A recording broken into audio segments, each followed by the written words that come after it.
1. How to combine colors. Color wheel, where opposite colors across the circle are supposed to match? Forget it, it's much simpler than that. Actually, any colors can go together, and I'm about to prove it to you. You only need to consider two parameters, lightness and saturation. The first one, lightness, is how light or dark a color is. Imagine taking a dark green and added white to it. It gets lighter and lighter until it eventually becomes almost white with just a hint of green. That's what we mean by changing lightness. The second parameter is saturation. That's how bright or muted a color is. Take the same green and start adding gray. It loses its brightness, becomes dusty, muted. That's saturation. So colors work together if they match lightness, saturation, or both. You could pair blue and burnt orange, and if their lightness or saturation levels match, they look cohesive. Tip: if you want a practical tool, use NCS Color Friend Deck. Colors there are already arranged by these parameters. Pick two colors from the same section tone and they match. Now you know how to combine any colors with each other. How do you choose a wall color? There are light colors, white, beige, light gray. There are dark or saturated ones, deep green, warm gray, black. And of course, there are bright ones, but I don't recommend to use those. It's better to choose a neutral color as your base and add accent colors through decor or standalone furniture. General rule for walls: cool colors visually expand the space, warm colors do opposite, they bring the space in and make it feel cozy. Overall, it starts with the question: do you want a light or dark interior? My apartment is small, so I want to feel light and airy. If you go with pure white paint, the space starts to feel like a hospital or an operating room. It's almost close and is not comfortable to be in. You want white with a tint, with a muted undertone like grayish or beige. That kind of white will feel softer or more pleasant.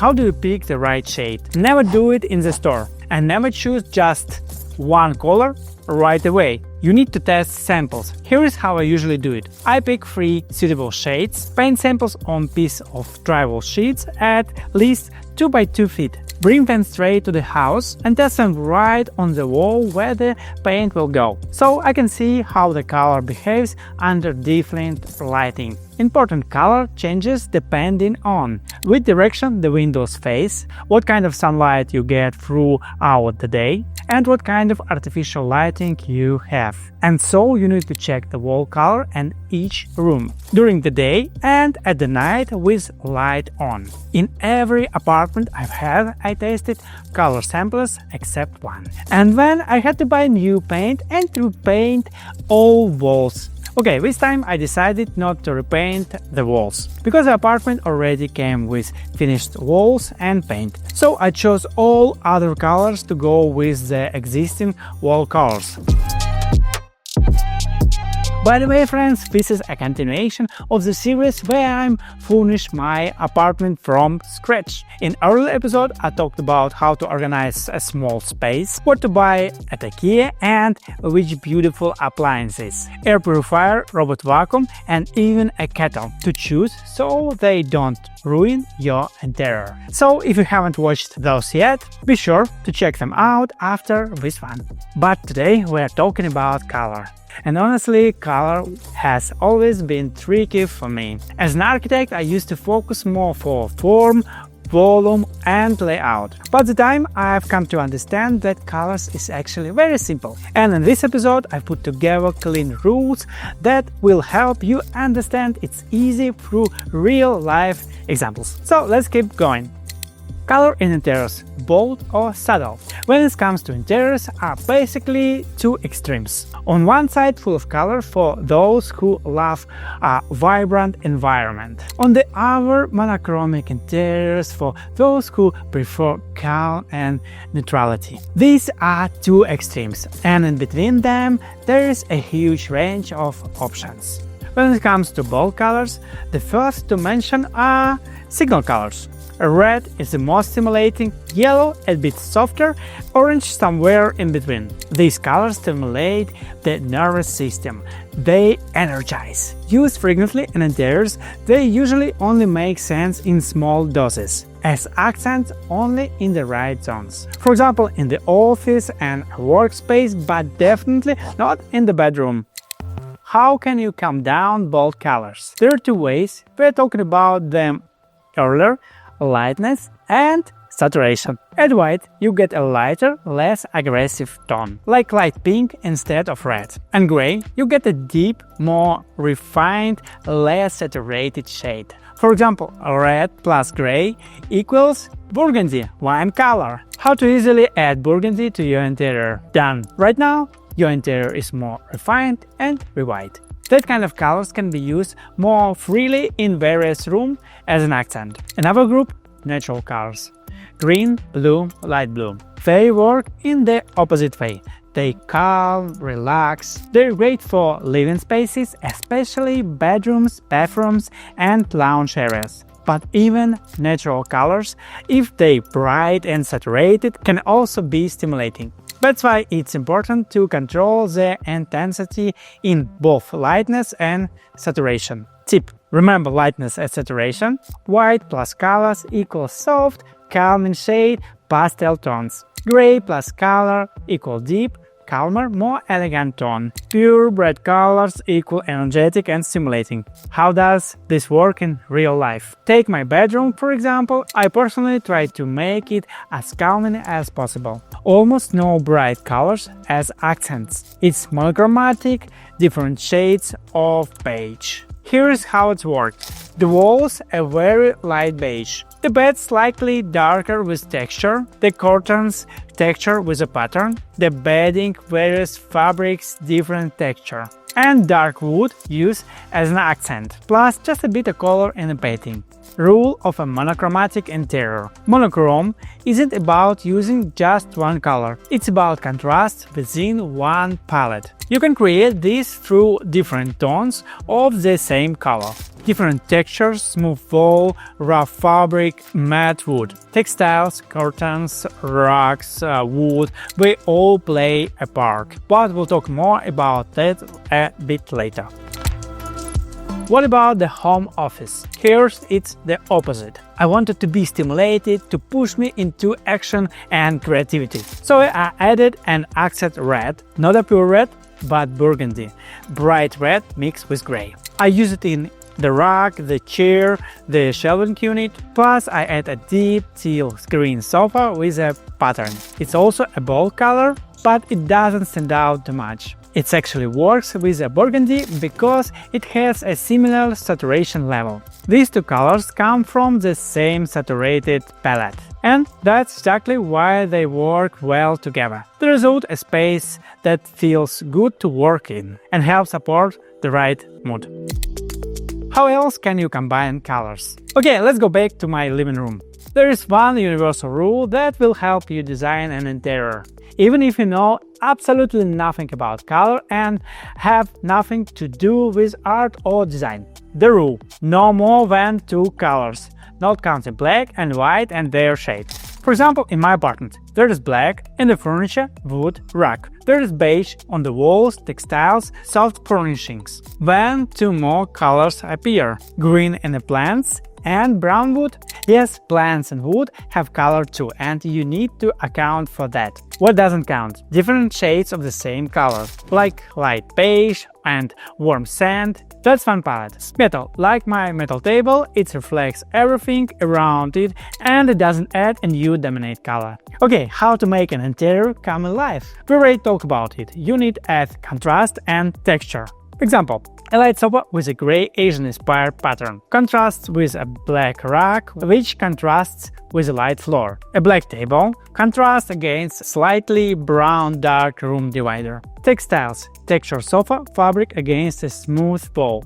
All this together creates a sense of rhythm and looks cohesive. By the way, color is also a tool for correcting space. In my apartment, living room is long and narrow. To make it feel more rectangular, I visually shortened the long side, highlighting the short wall, not this paint, but with a dark brown divider placed between the hallway and the table. At the same time, the divider doesn't go all the way to the ceiling, so you still see the full outline of the space, and that visually enlarges the room. I talked about this trick in episode 2 of the series on small apartment design tips. Basically, when we paint a wall in dark color, it visually moves closer. More examples. Want to make a space feel cozy and enveloping? Paint the ceiling and walls the same color. Everything blends into one mess, and it creates a wrapped, cocoon-like effect. The boundary between the walls and ceiling blurs, and the space seems to disappear and expand. Want to lower the ceiling visually? Paint it darker when the walls, it will drop down. Want to raise it? Make it lighter when the walls, and it will lift upward. Now let's complicate the color scheme a bit. Here comes the 60-30-10 formula. Example for my living room. 60% the base color, beige and its shades. 30% the secondary color, brown wood. 10% the accent colors, here green in the pillows and its shades in the plants. And now the interior transforms and gains personality. You can use the same proportion for any other combination, even bold colors. Take deep blue as a 60% base and equally saturated terracotta or orange as 30%. And one more color as the 10% accent. Voila! A rich, bold interiors that still works harmoniously. So don't reinvent the wheel. Just find ready-made palettes with matching colors on Pinterest. Search color palette, pick a palette you like, and simply use those colors in your interior.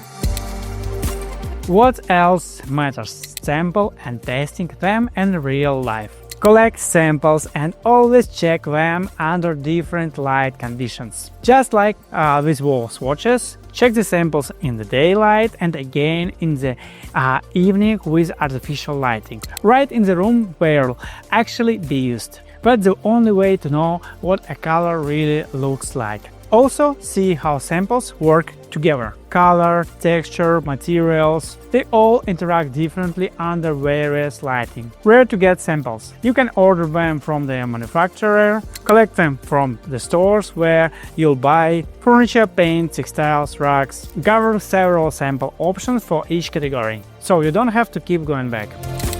Test samples for practicality. In one of my previous apartments, I used a metallic paint finish on the cabinet fronts. It turned out to be a fingerprint magnet. We changed the samples multiple times. So test them out, touch them, see if they show fingerprints, if they're easy to clean, if they scratch, and so on.